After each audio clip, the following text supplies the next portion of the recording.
Ginawa sa'yo sa loob? Binugbog po. Saan ka tinira? Dito po sa ano po. Tapos pinalo pa ng kahoy. Pinalo ka ng kahoy. Opo. Itong isa, anong ginawa sa'yo? Yung pira lang po. Kinuha niya yung pera. Siya naman. Sinampal niya ako dito at saka dito. Sinong kumuha ng 14,000? Turo mo sa akin. Ito po yung tanda po sir. Ito. Sino may sabi ng 5-bear house na? Siya po.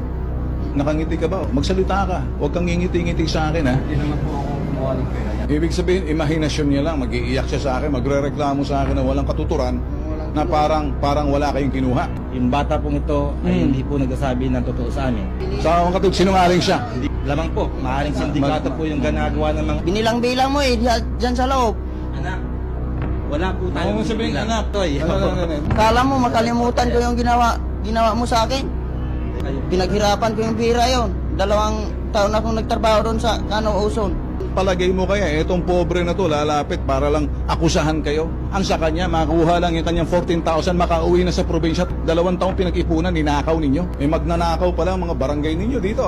Sa susunod, huwag ka manununtok. Kasi kung gusto mong suntok, tuturuan kita.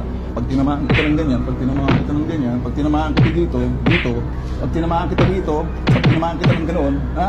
Pag tinamaan kita ng ganoon, makakatikim ka.